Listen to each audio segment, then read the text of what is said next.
Hello, and thank you for joining us this evening for How Is It Only January, a webinar presented by Doctors Amanda Lanny and Dr. Bridget Sweeney Blakely. At the School of Education, we are committed to education both within our university community and to the many communities we serve in Philadelphia and beyond. We hope this webinar gives you the tools to go out into your own communities and do the same. But as a bit of housekeeping before we get started, please know that all video and mic use will be muted during the presentation unless otherwise noted. This is to deter from any unwanted interruptions. Lastly, if you wish to learn more about our special education and applied behavior analysis programs, please join us on Wednesday, February 5th for an online open house. Details for this event will be put in the chat box. Okay, now I'll hand the program over to Dr. Lanny's and Dr. Blakely. Hi, everybody. Thank you for joining us. It's great to see an interest in more people wanting to learn about applied behavior analysis. Amanda, if you do the honors. Yeah, thanks for joining or watching this. And what we wanted to do is talk about applied behavior analysis and also how it intersects in the education field. So that's the topic for tonight of how is it only January? You're halfway through the school year. You still got another half to go. So survival strategies for the classroom teacher. So my name is Amanda Lanny. I'm a faculty member in the special education and applied behavior analysis programs. Do you want to introduce yourself? Yes, I'm Bridget Blakely. So I am a faculty member in the applied behavior analysis program. Okay, great. But we'd like to learn more about who's joining us. So there is a chat function here. If you go to the bottom of your screen, you can see a little bubble. It says chat. If you wouldn't mind just telling us a little bit about your position, if you're a teacher, paraprofessional, if you're special education, general ed teacher. If you're interested in sharing, we'll give it about a minute if you're interested in sharing. Otherwise, we'll move on. But the program that we have here at Drexel for applied behavior analysis, we have individuals with all sorts of background. We have special education teachers, general education teachers, some paraprofessionals, some people who've worked in the field of applied behavior analysis for many years, and some who are brand new to it. So we have a great diversity of interests of where they want to take this degree and a great diversity of backgrounds. So it's really an awesome opportunity to learn from each other as well as from the course content. So we look forward to always bringing in new perspectives so that we can learn from each other just as much as we are able to teach. So thank you, Julia. Yeah, so if you want to just give us a quick little synopsis of what your background is, position, and maybe even where you're from, that would be great. You can just type it right in there. I can tell you that my background is in school psychology, and I was a high school teacher for years. I worked as a behavior analyst and as a consultant for years. I worked for the Drexel Autism Institute as well as a clinician there and as a school psychologist offering consultation to local schools. So I've had the chance to use applied behavior analysis in many different ways, both in the fields of autism, which is a common field for ABA, but also in general education settings as well. Amanda? I also am trained as a school psychologist with a strong foundation in applied behavior analysis. I also worked as a consultant for many years doing consulting around students with disabilities, particularly students with emotional behavior disorders, as well as students at risk for disabilities, and also whole school populations. So looking at building systems to support all kids within schools. I was also worked as a school psychologist at a high school for students with special needs, and that was educating a large number of students with a variety of disabilities. So all that to say, Amanda and I have had some great opportunities to both manage classrooms, but also support other people who have managed classrooms. So Julia, it seems like you are in a similar position in that you have a chance to offer support to individuals at the same time as offering the opportunity to manage classrooms. So I think in my own perspective, in my own history, I definitely turned a corner, so to speak, when I learned more about applied behavior analysis. And I felt like classroom management made a lot more sense to me. And it was something that became a lot easier as I started to implement these the science into my everyday practice. So I look forward to being able to share it with people as we learn more about it. So to give you some background about applied behavior analysis, would you mind? Yeah, okay. Well, even before we talk about applied behavior analysis, this is a wonderful reminder, and I think it's something that's pretty prevalent in schools. I know that in all of my time consulting and also teaching, if we come across a child that's struggling with the concepts, we know what to do.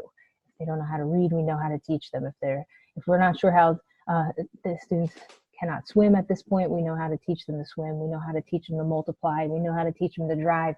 And yet, when a student's not behaving, the instinct is more to punish.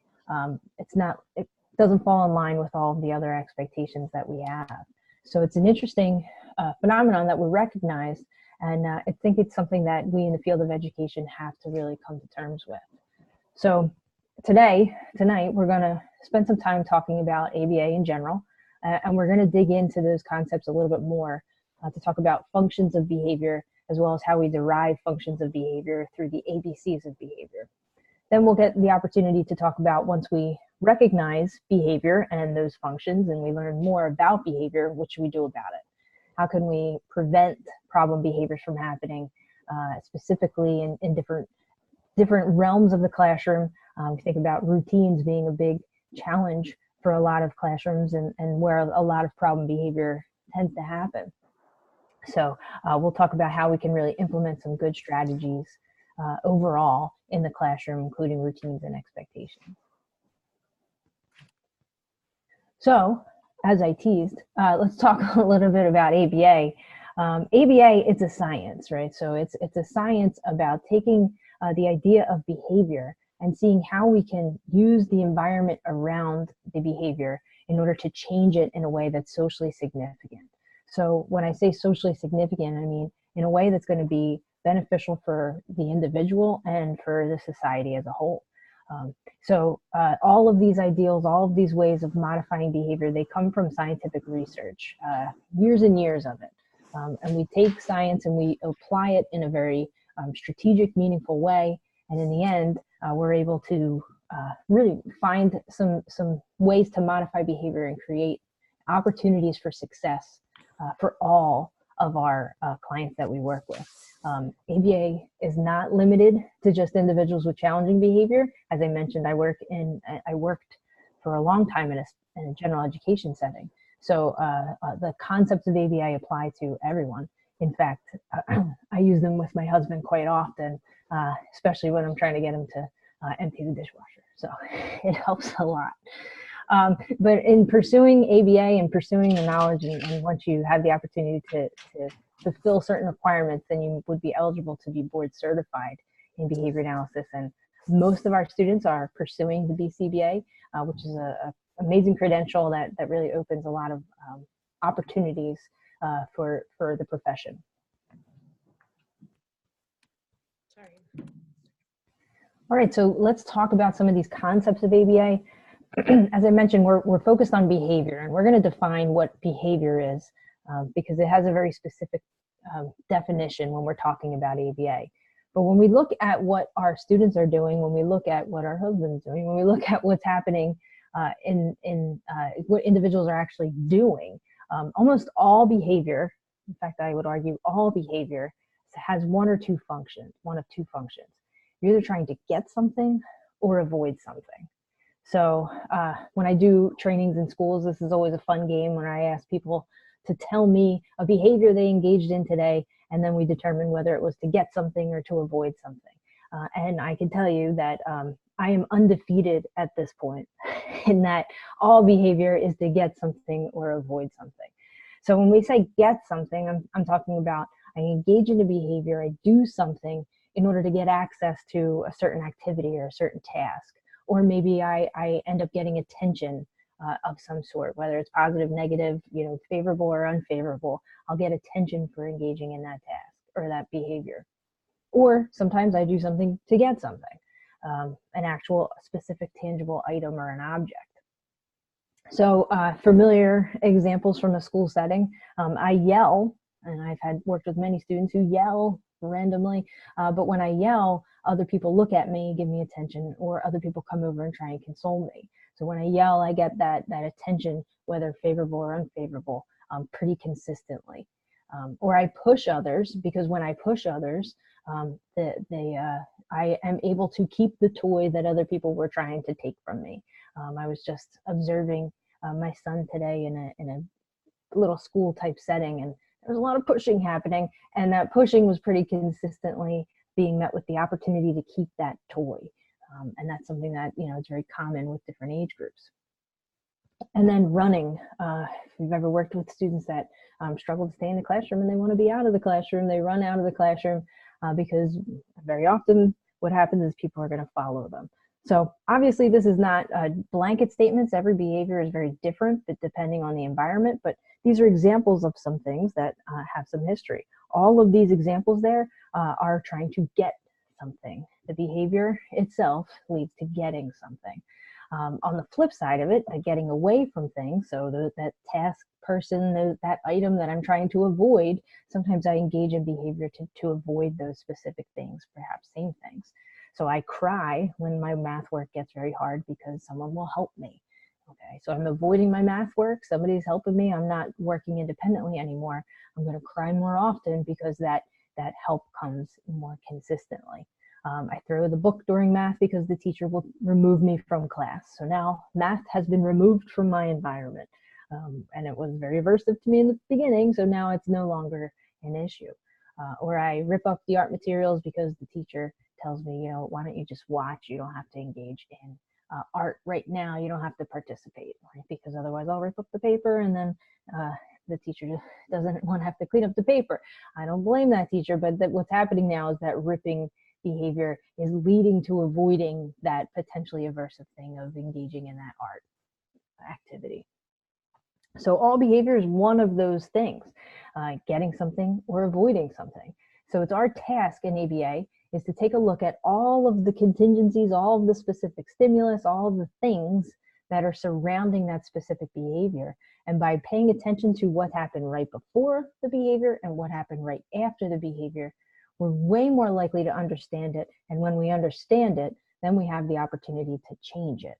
So when we talk about what happened right before, what happened right after, we're talking about the ABCs of ABA. Why make it any simpler than the ABCs, right? How more pertinent to a school setting? So, but the ABCs mean something very specific in our terminology. So A being antecedent. Antecedent being anything that precedes the behavior, the thing that happened before that behavior that I'm concerned about, that problem behavior that I'd like to fix, or that behavior that I really like, that I'd like to see happen more often. What happened right before it that preceded it overall? So I know when I was teaching high school, and I'd say to my students, take out your math books, pretty consistently I'd hear a groan immediately after, right? So depending on the students, but there was that groan that happened. The antecedent of that groan was take out your math books. Sometimes if my peer makes a noise, I make a very funny noise to follow it up. So that funny noise happens immediately after my friend made an accidental noise with her pen, or accidentally scraped her book or eraser or something like that. Or we're in gym class and we just had a great fun game, and all of a sudden the game is over and now I am tantruming on the floor because the game has ended. All of these things are antecedents. I know a big one with the younger kids especially, somebody walks through the classroom door, a visitor, the principal. Unfortunately, very often the principal will walk in and all of a sudden problem behavior shows up.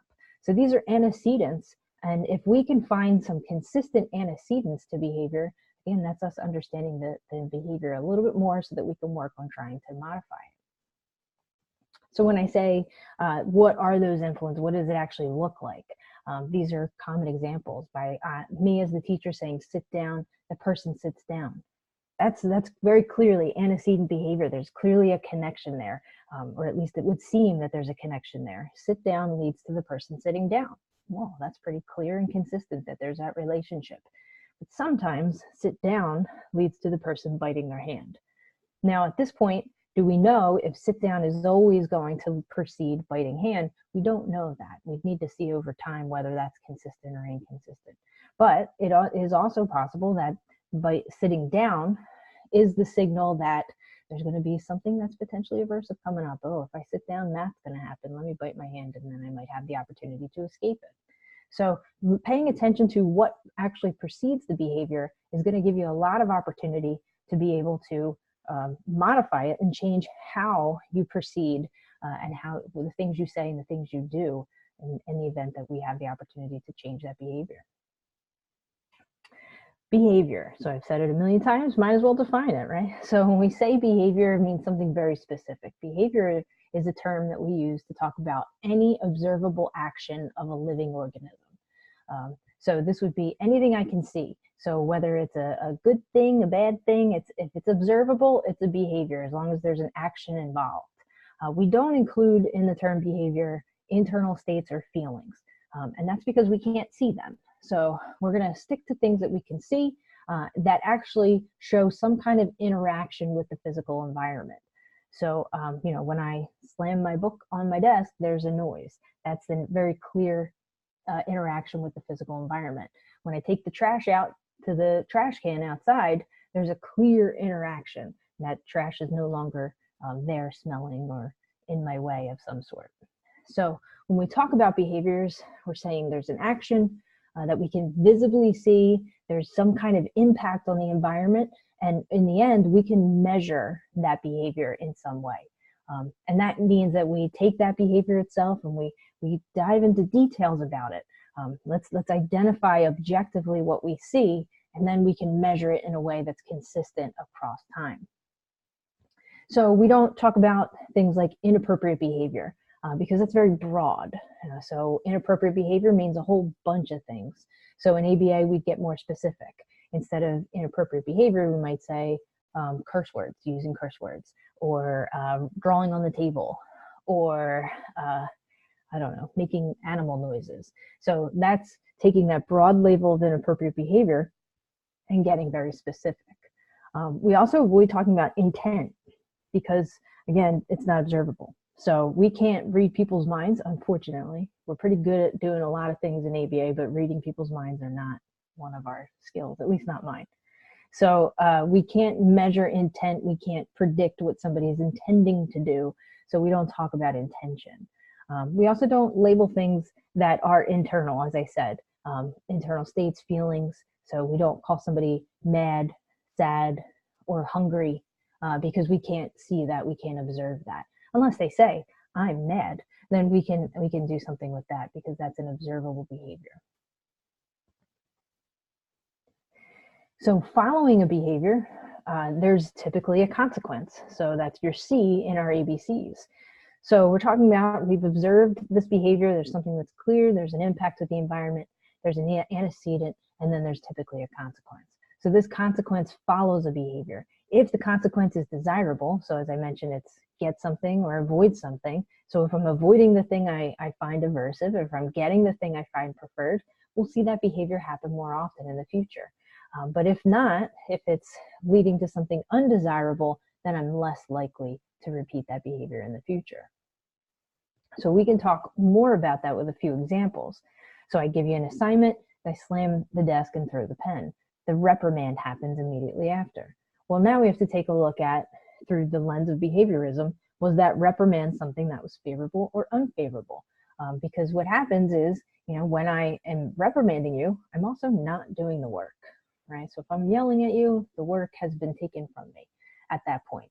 Can't do both at the same time. So what's happening is it may be more likely to see that slamming the desk and throwing that pen.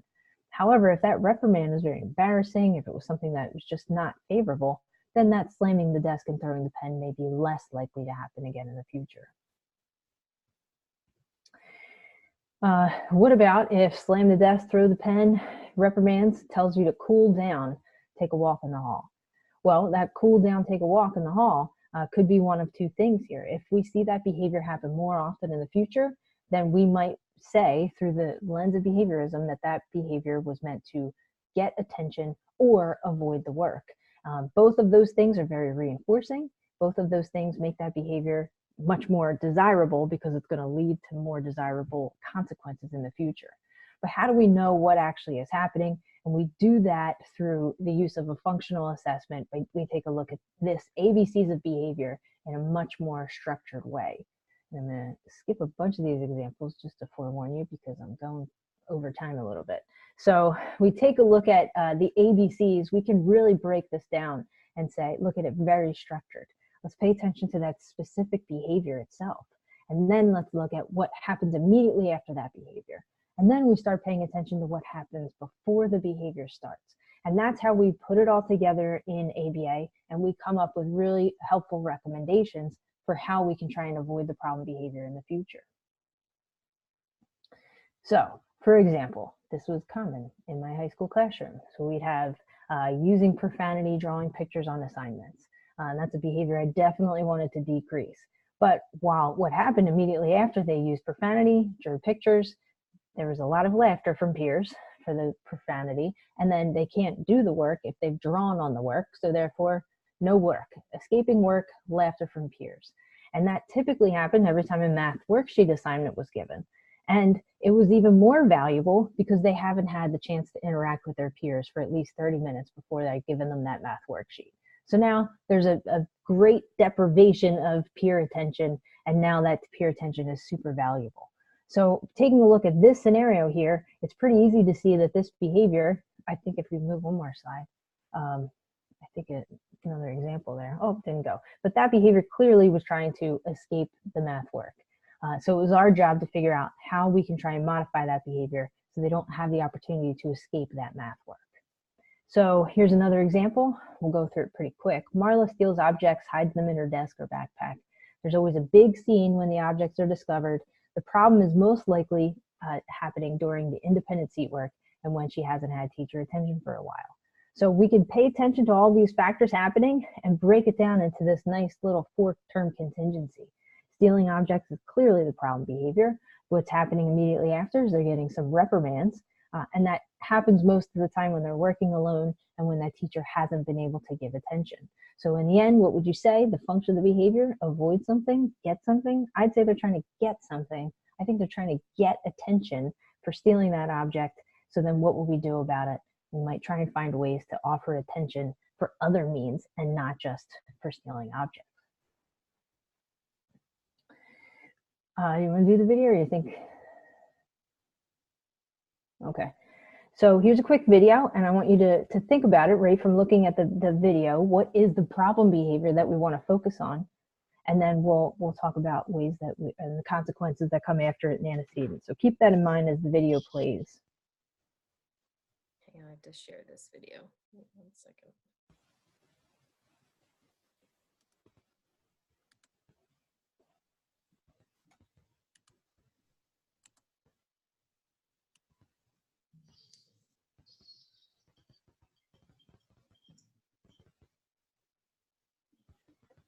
You can't really hear it.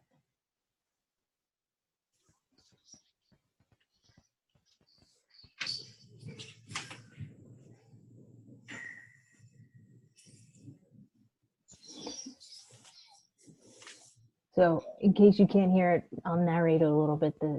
Her father's telling her to pick up her bowl and put it in the sink. And you can see how that's going.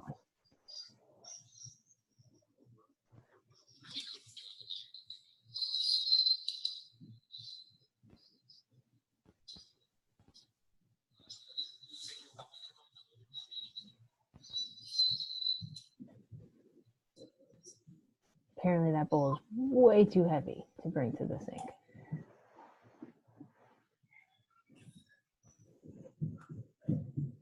Oh, she's exhausted.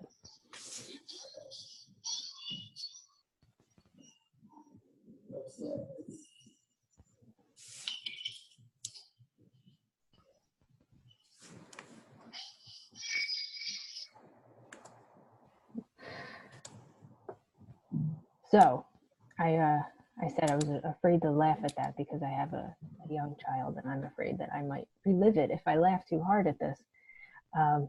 But Sorry. That's fine. Let's throw it out there. What would you say is the problem behavior? You could use a chat box or just give you a a couple seconds if you feel like chatting. Otherwise, I'll just tell you the answer.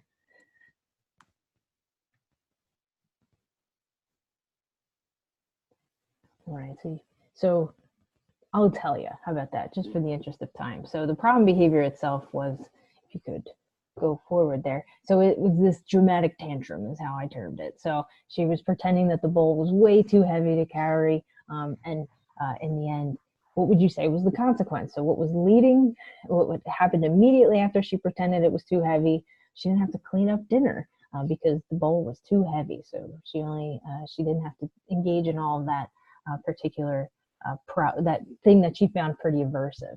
So what was the prompt? What probably led to that dramatic tantrum?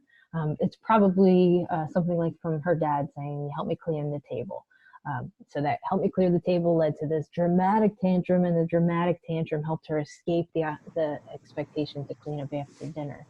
And then there's probably something that made it a little bit more valuable, that escaping from dinner maybe was more valuable because maybe there was a good TV show on that she wanted to watch, or maybe she wanted to spend more time with mom while dad was cleaning the dishes. It's hard to tell, and the only way we'd know is if we paid attention to this dramatic tantrum happening more than once. But by doing this, we get to actually break down that ABCs of the behavior, and it'll give us more insight to help us plan to prevent those behaviors, but also to try and avoid them altogether. So to summarize pretty quickly, when we talk about the ABCs of behavior, you can go to the next slide there. It's ultimately, we're trying to determine why that behavior is happening. And that's when we understand why it's happening, it's going to help us change it. And as I said, avoid it altogether. So unfortunately, that particular example was pretty clear cut. They're not all as clear cut. Real life can get messy. And for that reason, it takes some time, it takes some training, and takes some opportunity to practice this skill. But by the end, if you become a behavior analyst, if you have the opportunity to have a third-party observer, this really helps provide some additional clarity. So it's not expected that as the teacher, as the parent, you can always see those ABCs as clearly. Sometimes it helps to get somebody else to come in. And in ABA, we're very happy to be able to provide that additional support. So the goal is to become more proactive instead of reactive, to become more instructive instead of punitive, and to become more inclusionary instead of exclusionary in our classrooms, in our schools overall. And I think I'm good, Amanda. All right. All right, so I'm going to take basically what Bridget just talked about and now bring this into the classroom. And so we have all this information, we have all this data and all this research that's been done in applied behavior analysis as a science.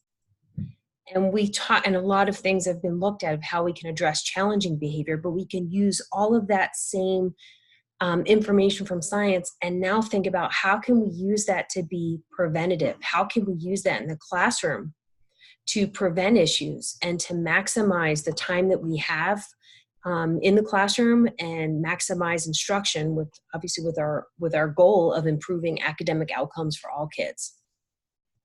And so there's been some great research over the last 15 or so years in particular in terms of like trying to bring this all together, because this has been talked about for decades in terms of like what can we do in the classrooms, but now trying to synthesize it all into what might be considered kind of core classroom practices. And so Simonson and colleagues and Myers have kind of taken some of that information and synthesized it into 5 classroom practices. And they break down in terms of having maximizing structure and predictability, posting, teaching, reviewing, monitoring, and reinforcing expectations. So basically what we always talked about rules, but have now started to soften the language and kind of change it up, but talk about expectations or norms or things like that, but really setting those standards for behavior and academics in the classroom. And from there, actively engaging students in observable ways. So while applied behavior analysis is often associated with challenging behavior, perhaps individuals with disabilities, individuals with severe disabilities, individuals with autism, we take all of that information that's been rich with research and it has such wide applicability, including instruction. there's lots of different techniques that are out there, and we talk about trying to make sure that students are not just in the classroom, in their seats with their textbooks in hand and on their desk and pencils in hand, but how do we actively get them actually engaged in the instructions, because that's really where the learning occurs for the students. And then having a continuum of strategies to acknowledge appropriate behavior, and as well as having a continuum of strategies to respond to inappropriate behavior, because we know even with the best of intentions and having 1 through 4 really well solidified, there will be inappropriate behavior that will occur. We try to minimize it and prevent it as much as possible, but will occur. So we still want to have a series of strategies so that they're planned out and to minimize teachers kind of making snap decisions that may not be as informed. So these are all these 5 classroom practices. In the interest of time, I'm just going to cover the first 2. The first one being maximize structure and predictability. Because anytime, if you go in a classroom, you say, just needs to have structure. Well, what does that really look like? Like, what does that mean? It's a term that people seem to say, okay, I think I know what that means, but what does that really mean? And how does that really relate to predictability? So I'm going to touch on one aspect of this around routines. It's such a observable thing when classrooms have clear routines and the students and the teacher kind of moving around the classroom in really well coordinated ways, often with minimal, if any, verbal interaction, because it's clear that it's been communicated to the students. The teacher's been clear on what their expectations are. It's been practiced and it's been reinforced. And so I like to break it down into it's a cycle, basically. So we want to, when we think about routines, we want to set the stage for positive behavior.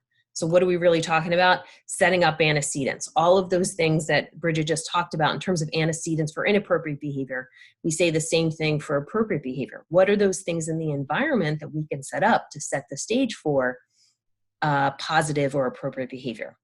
From there, the behavior can occur.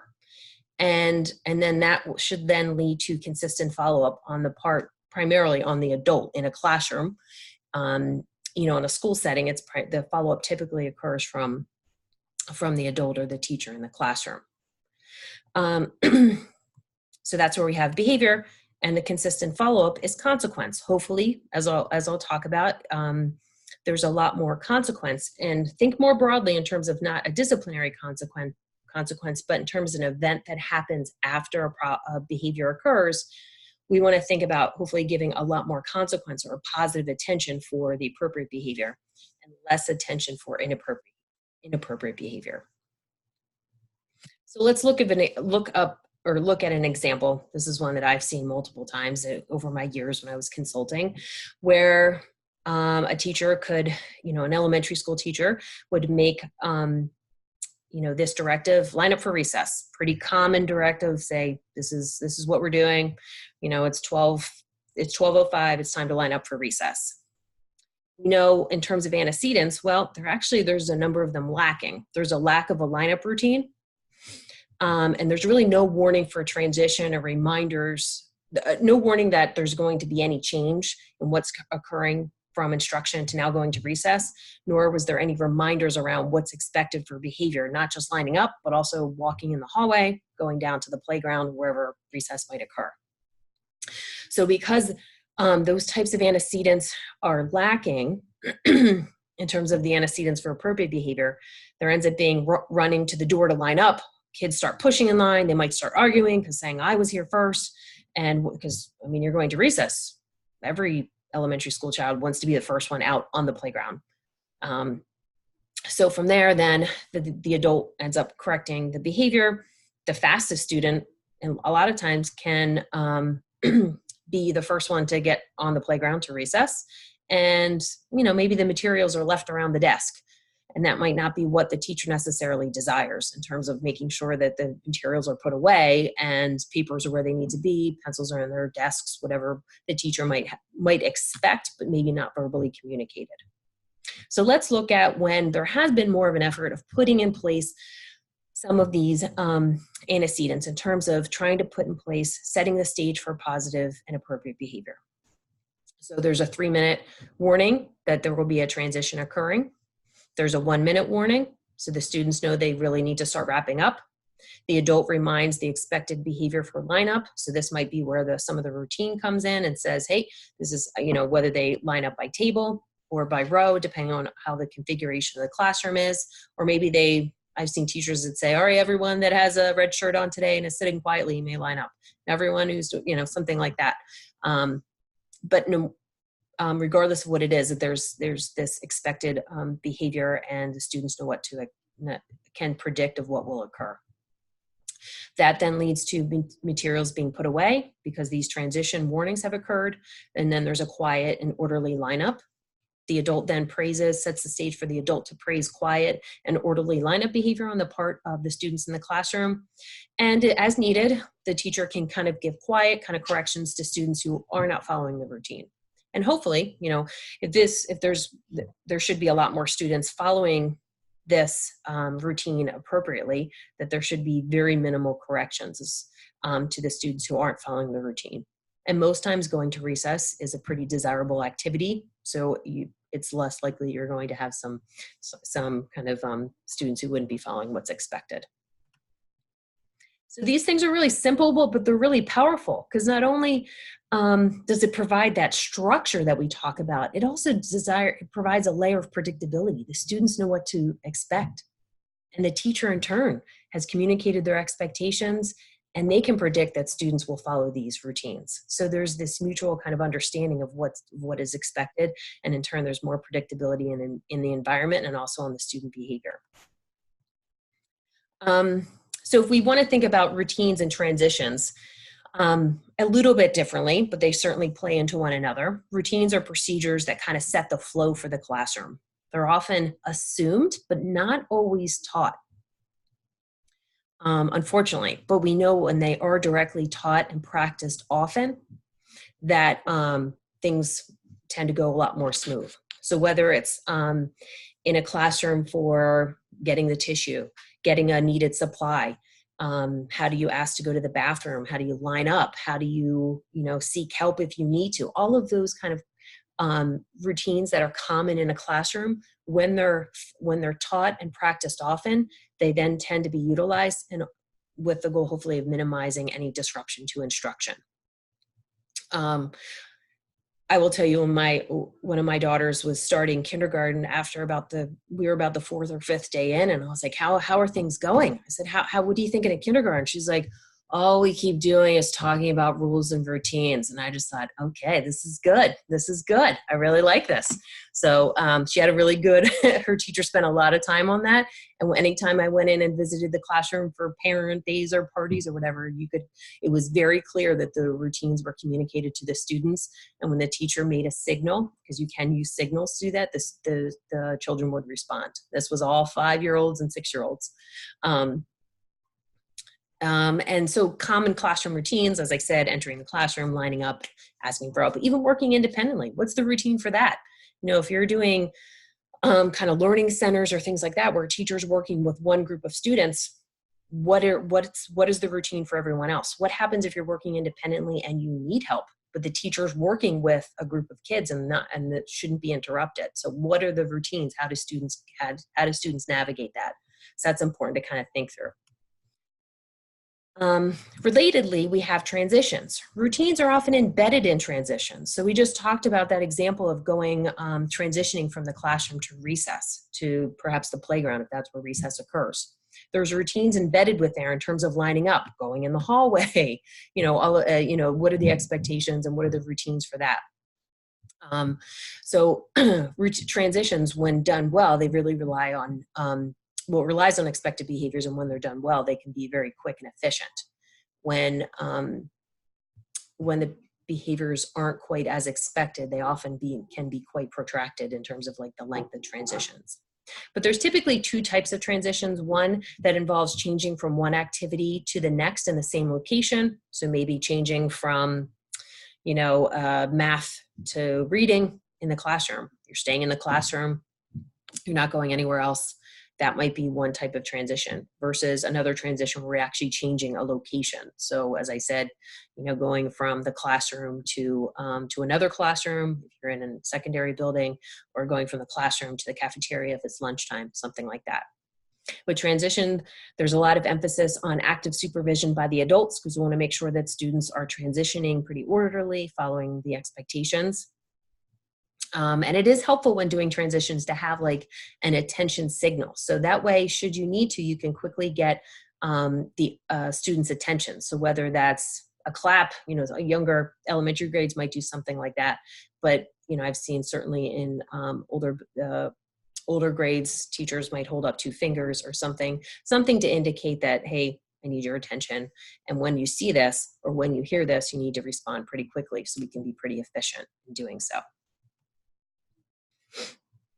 So examples of routines could be like something like this, where entering the classroom, the steps would be entering the room quietly, using a conversational inside voice. These would certainly be taught to the students of what that really means in terms of an inside voice.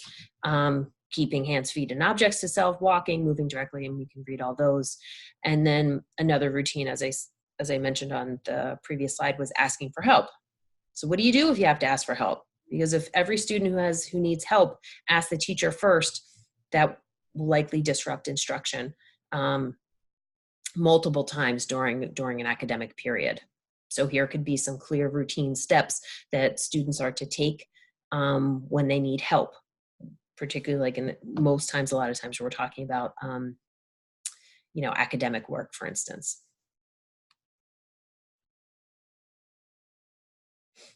And as I was mentioning, we have these use of signals. And again, these are good things. These are indicators to students of established routines.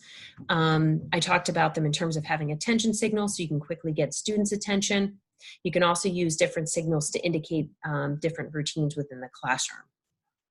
I've seen many teachers that have, each finger on the hand might indicate a different routine within the classroom. So, this one might be, hey, I need a pencil.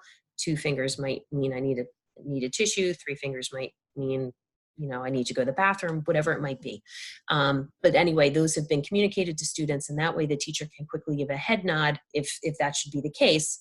And this teacher and the student can go out of their seat and get those things. In other classrooms, teachers are fine with kids getting out of their seat to grab a pencil or a tissue, but they want them to know if they need to use the restroom, obviously, because they would potentially be leaving the classroom.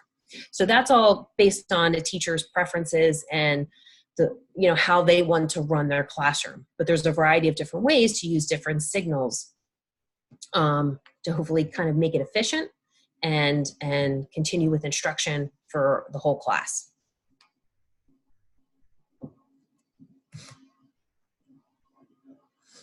So that's one aspect of structure and predictability. So let's move on to the second classroom practice, all related to expectations. So posting, teaching, reviewing, monitoring, and reinforcing. There's a whole lot going on with expectations. But basically, we want to be clear about what our behavioral standards are in the classroom, and we want to be super clear about it. Have them posted, not just have that poster that goes up, the first day of school. You go over it the first day, and then it just kind of stays up there and ends up being like wallpaper because it's not really often referred to really much at all. Maybe when it really gets problematic in the classroom, the teacher might go back and say, do you remember what those rules are? Remember, we have these rules. No, it's doing it more on a frequent and proactive basis. So you post them, you teach them, you're really clear what it means, even for the 13, 14, 15-year-olds who really you think should know it. But you know what? Each teacher runs their classrooms a little bit differently. I have seen it with my own kids, how they can talk about, my oldest is in high school. One teacher will allow the students to have their phones out in class, but when they have to put it away, when they get the signal from the teacher to put away, it has to be in their backpack. Other teachers have phone pockets that the students have to deposit their phones in the pockets as soon as they walk in the classroom. So it just has, and that's been taught to the students, and they know what the expectations are around that. Reviewing the expectations, monitoring for students who are following them and not following them, and as well as reinforcing. So let's just talk about some of the basics around classroom expectations. Like what would those be? So here's an example of, hey, it's summertime, you're going to the swimming pool, it's a great time of year, and you're walking up and you're like, there's a whole lot of, know going on? Are we supposed to have fun? You know, I mean, obviously we want to have clear expectations around no running and no diving. I completely understand in a pool setting why that is the case. We want to obviously maintain safety of all the swimmers and visitors to the pool, but there's certain different ways to that you can do that. This might be one. I'm not saying this is has to be something that you can use, but this is an example of pool rules that talks about some of the things you can do in terms of like what should you be doing. There's certainly a couple things in there in terms of no running, because you can also say walk, but there's also lots of other great things going on in terms of like what are the expected things that we want to see. So that then leads us to what are behavioral expectations and how do we set them up so they can be effective. So we want them to be positively stated, not like what Mrs. Mutner here has on the slide. Because I mean, if you try and list out every problem behavior that you could see in a classroom, you'd end up decorating your wall just on all the no things that you don't want to see. Let's think about and condense them down as much as possible into what are those few in number expectations. Have them positively stated in terms of what you do want to see. Have them be clearly defined as much as you can.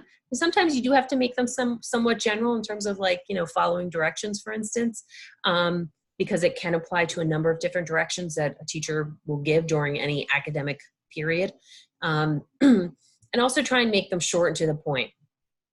Because if you think about it, as the teacher, you're going to be repeating these and reviewing these often and referring to them when you're monitoring students. You want them to be short and to the point, not just so that you can use them easily, but also students remember and remember what they are and can repeat them back to you should they need to. So here are some examples of, that are freely available of different classroom expectations. Some people still call them rules. Schools call them norms. I look more at the characteristics of what they are. So here on the left, you'll see is we have these Go Wildcats. So this is a school that likely has school-wide expectations. That's the bolded text that says create a safe environment, act responsibly, treat others with respect, and strive for excellence. So they've taken those 4 school-wide expectations and then defined what that looks like in the classroom. So in the classroom, to create a safe environment, I want to keep body to self, move safely. Act responsibly would be keeping your room organized and neat, doing your work, ignoring distractions. You can see there you're kind of communicating a lot in terms of what the expectations and the behavioral standards are in the classroom with kind of short, positively stated, and few words and that are few in number. On the right-hand side, it's the same thing. Another school that has school-wide expectations, safe, respectful, and responsible.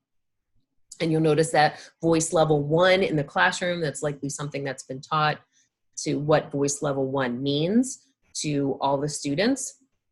And then within each of those school-wide expectations are classroom level expectations. So listening and following instructions, absolutely. Ask before leaving your seat, using walking feet. This is likely an elementary school. Taking turns, raising your hand. These are all examples of kind of these short, positively stated classroom expectations. So we talk about all of those and want to make sure that we, are posting them, reviewing them, teaching them, talking about what this really means. As I said, with one of my daughters, her kindergarten teacher spent a lot of time on what this means. And I think a lot of times we do that, particularly as students are entering school, because we want to be really clear what's going on. We have to make sure we review that throughout the school year and also when they get older, just because they're older. And even though they can repeat the expectations back to you, do they really know what that means and what that looks like in your particular classroom, what your expectations are? With that comes the monitoring piece. We need to monitor to see that students are following the expectations or if they're not. Because, and some of what we know from the behavioral science, particularly around behavioral principles, is the law of effect. So behaviors that lead to satisfying outcomes are likely to be repeated. And behaviors that lead to undesired outcomes are less likely to be repeated. That really fed into all the work around reinforcement and some of the concepts that Bridget talked about earlier. And what that means when we talk about in the classroom and monitoring and reinforcing to students is trying to make sure that we're using our attention strategically for students. Because students really do crave the attention from others, and they really do crave attention from adults. Sometimes it may not seem as much as they get older, but they do crave the attention from adults. So we want to make sure that we're using it strategically and that we're giving a much richer schedule of attention to the appropriate behavior and giving less attention to the inappropriate behavior as much as possible. And ideally, for every correction that you have to give, because by no means are we suggesting that you don't give corrections. You do have to provide some type of corrections for students who aren't following what the expectations are. But for every correction of that, you want to give at least 4. Now they're starting to say 5 to 1. So 5 praise statements to 1 correction. That doesn't mean, if there's 3 students who might be, behaving inappropriately at a time, you might have to discuss with them. But then, the next bit of time, you want to focus on trying to identify those students who are following what the expectations are and providing the positive attention to those students so that the students are clear that you value students who follow the rule, who follow the expectations, who are engaging in expected behaviors, whether it's, engaging in the academic work, answering appropriately to questions, working collaboratively with peers, whatever might be going on, whatever's pertinent at that particular time. You want to be clear of you're spending more time and giving your attention to those who are following the rules and expectations and those who are not.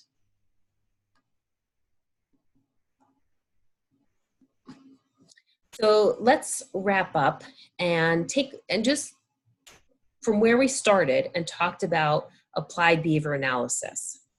As Bridget mentioned, there is a lot of association with applied behavior analysis with challenging behavior. And as I talked about, perhaps with individuals with severe disabilities, individuals with autism spectrum disorders. And there's a lot of rich literature and research that's been conducted with those populations and particularly with that types of challenging behaviors. But we know from all of that science that we can use that with a variety of different populations, and also in a manner to use that to prevent and be more proactive in terms of building environments that are effective, efficient, and preventative and proactive in nature. And we use that information to help us design our classroom practices. Those classroom practices that I just talked about and the 5 classroom practices they're all grounded in behavioral science. So we know about trying to build classrooms that have loads of antecedents in there so that students are really clear on what the expectations are. Hopefully in turn will have greater degree of appropriate behavior. We use our consequences in terms of any event that occurs after the behaviors, but we're making sure that we're giving a lot more attention and effort on to those appropriate behaviors than we are to the inappropriate behaviors. Again, so a lot of times you can go in a classroom and you can kind of see those A, B, and C in action. I know the things that will always come first are the students, the A, B, and C, particularly for the B that pertains to inappropriate behavior. But you can see it on the part for appropriate behavior too. So you have to take a step back and say, okay, what are the antecedents that are setting the stage for the students to engage in the appropriate behavior, and what happens after it? So when they engage in the appropriate behavior, what happens in the classroom? So it's another perspective to kind of think about it, and helps you then figure out what you might want to do differently if things aren't going exactly as perhaps you might like. Okay, so with that, we've come to our last slide. Do we want to see if there are any questions? I'm not sure if any had popped up while I was talking.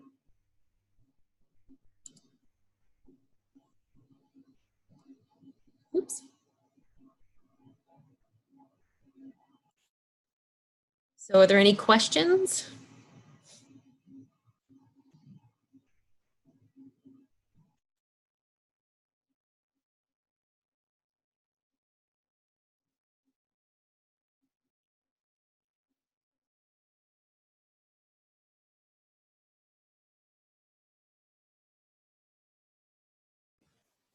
Thank you, Bryn. Thank you for joining us.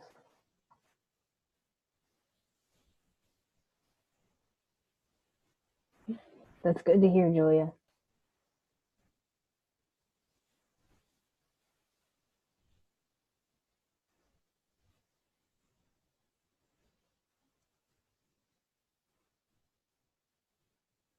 Feel free to keep typing if you have some questions, but just another quick reminder of the upcoming open house for the Special Education and Applied Behavior Analysis program coming up on February 5th.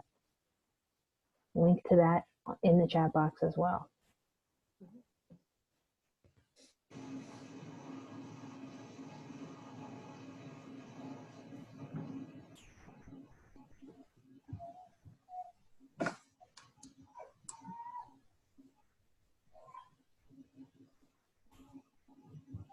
Bryn, so both of us are on the faculty in the ABA program at Drexel. I've been working in the field for a very long time, over 10 years now, through school psychology and classroom education, a high school teacher, and then in applied behavior analysis, offering consultation and working with an autism population as a clinician and providing support to families. I've been doing this, gosh, 17, 18 years. Longer than I thought when I really said it.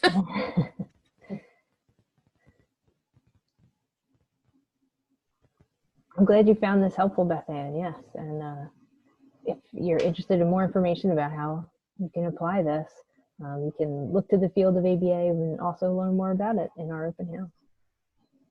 We'd love to have more people interested in supporting their classroom through ABA in our program.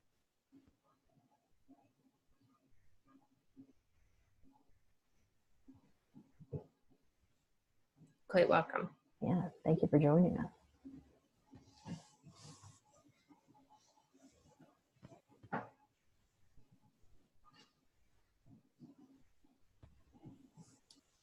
Let's stop this share here.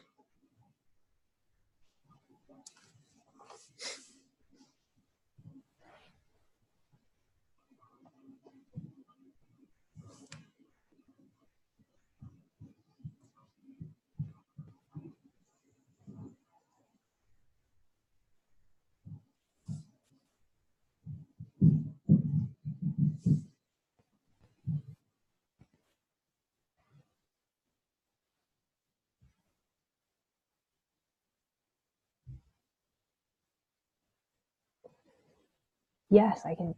Jacqueline, could you do that, or should I just copy and paste the link?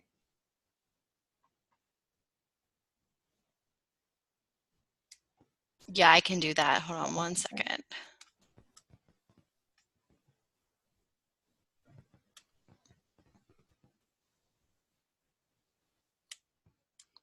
It should be a little bit, here we go. I'll just repaste the whole message so you can see it. There you go. Thank you. And if you have any questions along the way, Bryn, you're welcome to reach out. Yeah, and I will say, if you go to the School of Ed's website, you'll most likely see my face on any of the landing pages. So feel free to email me, especially if you want to get in contact with either Dr. Blakely or Lanny. I can put you in their direction, or I can answer any questions about the programs. But if it's something specific about what they talked about tonight, I'm happy to put you in contact with them. I know the website can be confusing, but literally any page you land on, my face and contact information is most likely there, so I can always point you in their direction.